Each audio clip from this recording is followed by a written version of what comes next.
तुम जिसका पता ढूंढ रही हो वो तुम्हें यही मिलेगा, प्रसाद की तरह तुम्हारी ही थाली में।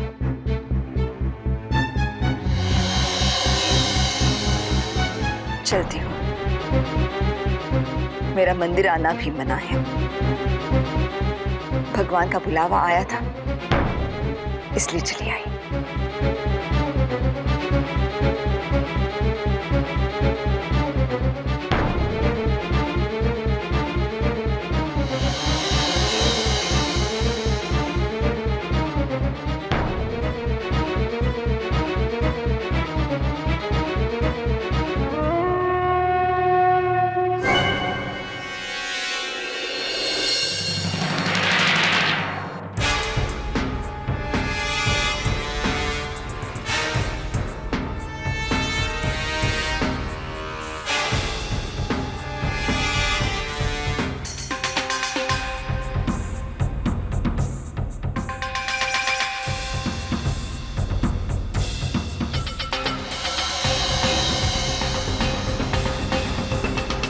कहाँ गई वो? लगता नहीं है कि यहाँ मंदिर में आई होगी। और इस इलाके में यहाँ किससे मिलने आई होगी?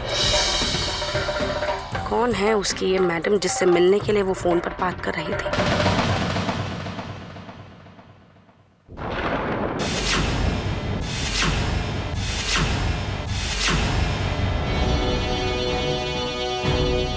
इनके बेटे युवराज ने मेरी बेटी को मारा है।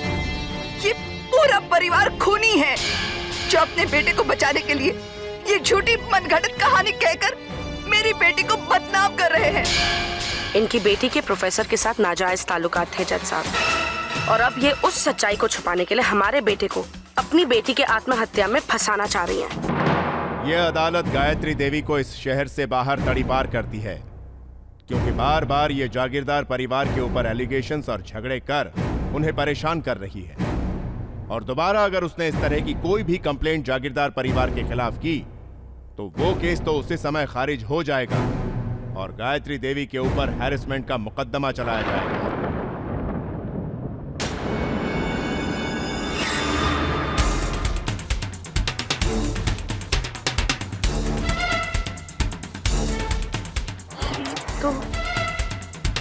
ये तो गायत्री देवी है। ये तो इस शहर में आने की मनाही है, फिर ये यहाँ क्या कर रही है?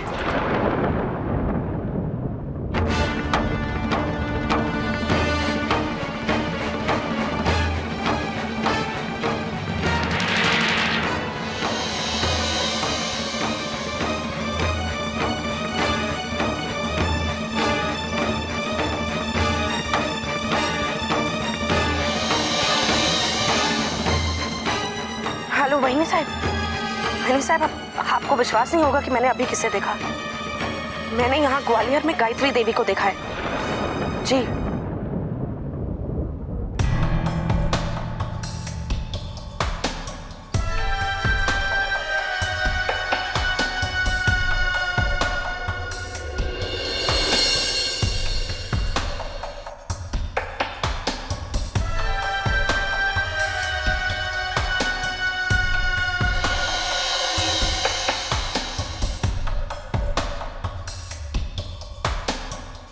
हेलो, मैं युवराज बोल रहा हूँ। डीके चाचू को वहां से हमेशा के लिए उठा लो।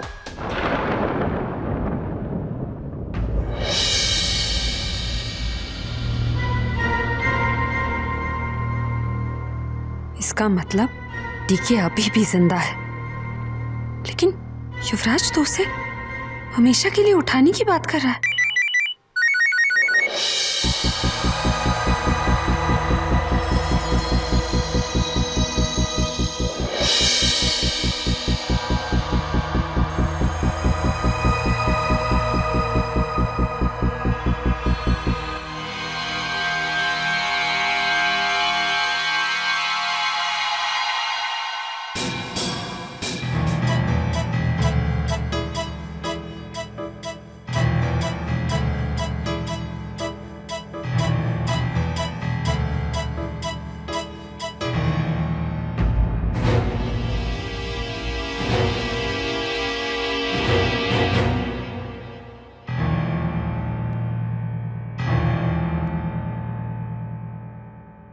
हेलो। संध्या, मुझे तुरंत मेरे गेस्ट हाउस में आकर मिलो। मुझे इमीडिएटली शहर छोड़कर जाना पड़ रहा है। जाने से पहले कुछ इंस्ट्रक्शंस देने हैं। जी गायत्री जी, गायत्री जी आपने ठीक कहा था, डीके जिंदा है, लेकिन आज रात को युवराज उनके साथ कुछ करने वाला है। ठीक है, तो मुझे मिलो, फिर बात करते हैं।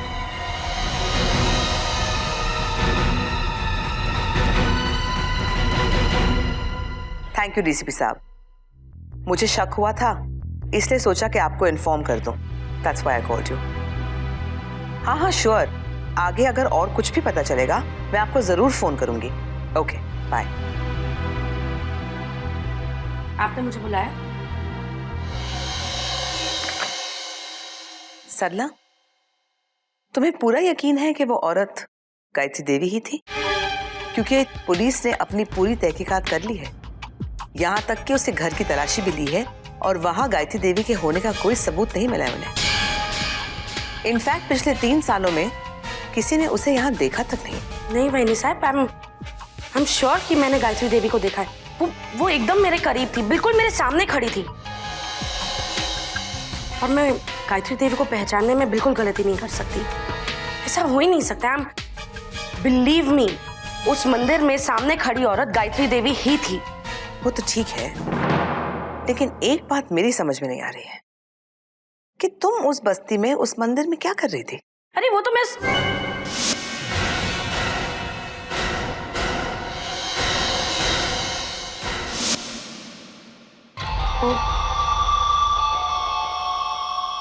वो मैं अब क्या कहीं भी आने जाने के लिए मुझे आपकी परमिशन लेनी पड़ेगी? मेरी अपनी भी कोई लाइफ है, मेरे अपने भी कोई पर्सनल काम हो सकते हैं। कमाल है, इस घर में हक हमारा एक पैसे का नहीं है, लेकिन जवाब हमें हर बात का देना पड़ेगा। नहीं सरला, मेरे कहने का ये मतलब नहीं था। मैं तो बस, खैर छोड़ो, तुम नहीं बताना चाहती तो दैट्स फाइन, लेकिन ये मत कहो कि तुम्हारा इस घर पर हक नहीं है। तुम जानती हो कि हम सब एक हैं। हम सब एक हैं।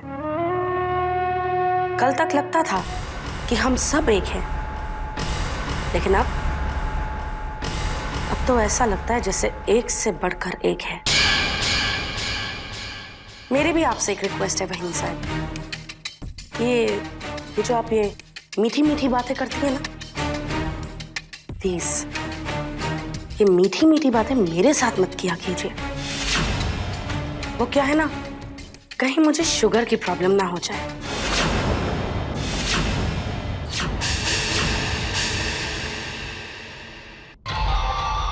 सरला, सरला तुम्हें गलतफहमी हो गई।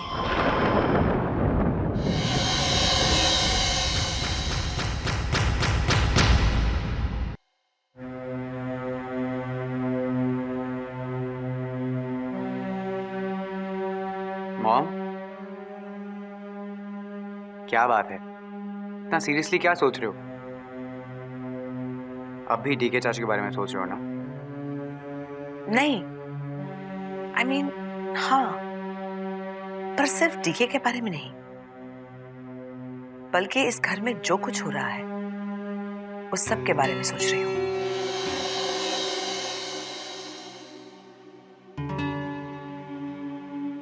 कहीं ऐसा तो नहीं है बेटा कि डीके सही हो? I mean, हमारा परिवार हमेशा एक था।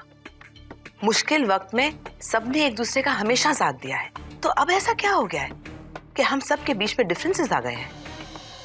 डीके तुम्हारे खिलाफ बात कर रहा है, यहाँ सरला की बातों से बगावत की बू आ रही है, कैलकाटा की फैक्ट्री में प्रॉब्लम हो गया है, पंकज को जबरन वहां भेजना पड़ा है, यहाँ कंपनी में प्रॉब्लम्स हो रही है।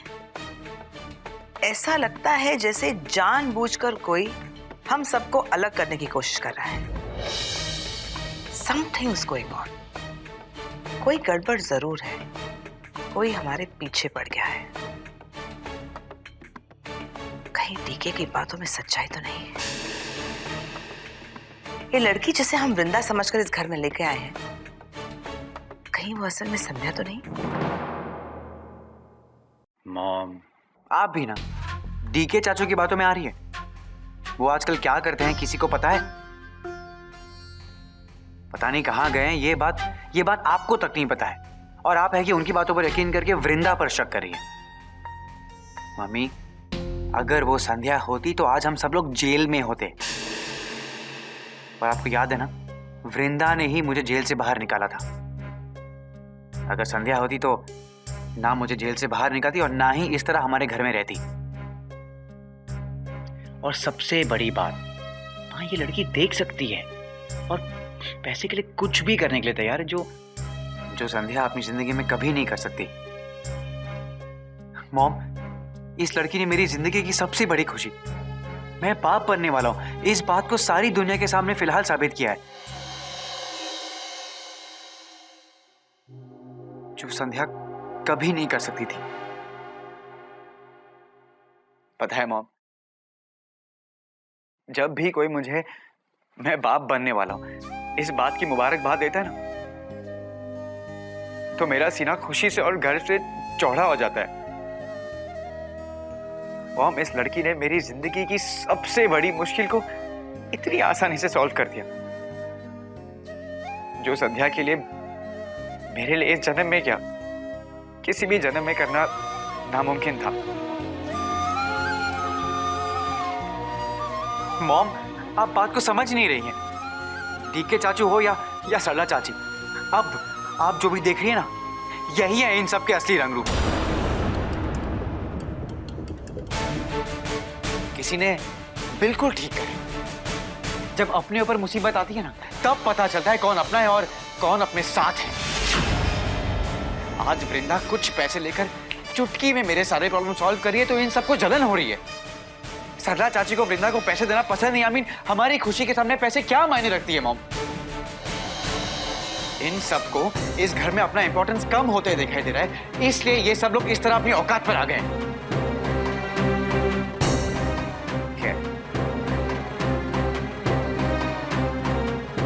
मैं यहाँ ये सब बात करने नहीं आया था। मैं यहाँ इसलिए आया था क्योंकि वो वृंदा मुझे कहीं दिखाई नहीं दे रही है, कहीं भी नहीं है। वो अपने कमरे में भी नहीं है, तो मुझे लगा कि यहाँ होगी कहीं घर के अंदर ही होगी। इस वक्त कहाँ जाएगी? ठीक है, मैं देख के आता हूँ, शायद सुनी चाची के कमरे में हो।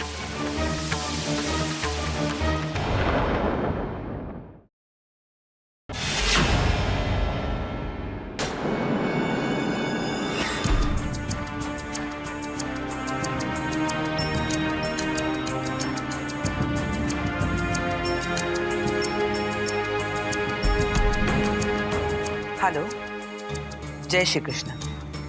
मैं प्रभावती जागीरदार बोल रही हूँ। गुरुजी से बात करवा दीजिए। अच्छा, गुरुजी ध्यान में है? ठीक है, तो उन्हें डिस्टर्ब मत कीजिए। उन्हें कह दीजिए कि मैंने आशीर्वाद के लिए फोन किया था। मुझे वैसे घर में पूजा करवानी थी, तो हो सके तो बाद में उनसे बात करवा दीजिएगा। जी अच्छा, जय श्री कृष्ण। लगता है अब इस मुश्किल का हल गुरुजी ही दे सकते हैं। इस पहेली को गुरुजी ही सुलझाएंगे।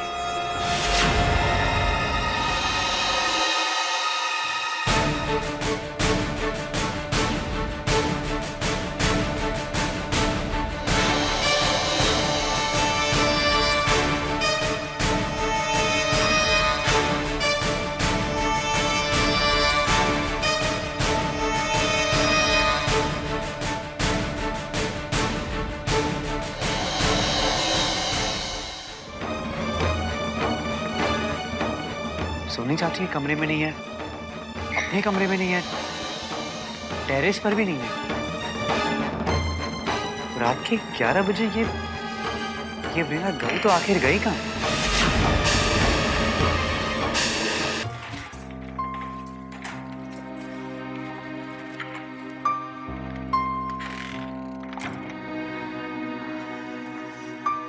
गायत्री जी, हम ऐसे पीछे के दरवाजे से क्यों आए? संध्या, पुलिस मुझे यहाँ ढूंढने आई थी। पुलिस? हाँ, सिर्फ यहाँ ही नहीं, मेरे जितने भी घर हैं हर जगह वो मुझे ढूंढ रही है। उन्हें पता चल गया है कि मैं यहाँ आई हूं। अब मेरा यहाँ रहना खतरे से खाली नहीं है। तुम्हें मुझे कुछ दिनों के लिए कांटेक्ट मत करना, वरना हम पकड़े जाएंगे। मुझे लगता है जागीरदार परिवार तुम्हारा पीछा कर रहा है। तुम मानिक की मदद से डीके को मिल लेना। लेकिन गायत्री देवी आप... संध्या, मेरी बात समझने की कोशिश करो। यहाँ ग्वालियर में अगर पुलिस ने मुझे देख लिया तो कानून तोड़ने का मुझ पर केस बन सकता है।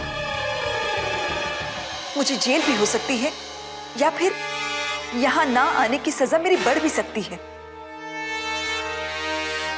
देखो संध्या, भले ही हम कांटेक्ट में ना रहे, भले ही मैं इस शहर में ना हूं, लेकिन हमारा मकसद अधूरा नहीं रहना चाहिए। उस जागीरदार परिवार को उनके अंजाम तक पहुंचाने से पहले ना तुम हार मानोगी और ना मैं हार मानूंगी। 3 सालों तक बहुत रुलाया है उन्होंने मुझे मेरे हर आंसू का हिसाब चाहिए। गायत्री जी, आप फिक्र मत कीजिए, सिर्फ आपके आंसुओं का ही नहीं, बल्कि हर एक दर्द का हिसाब लूंगी मैं उन लोगों से जो उन लोगों ने मुझे दिए। अगर तुम्हें उनकी हालत पर रहम भी आए ना, तो अपने बाबा को याद करना, या फिर अपने बहनों को जिनसे तुम दूर हो गई हो, लेकिन उन्हें छोड़ना मत। अगर आप बुरा न माने तो आपसे एक बात पूछूं? तुम यही पूछना चाहती हो ना कि मेरे साथ ऐसा क्या हुआ जिसकी वजह से जागीरदार खानदान को बर्बाद करना ही मेरे जीवन का मकसद है। क्यों मेरे पति पिछले 3 साल से पूना के एक हॉस्पिटल में कोमा में पड़े हुए हैं?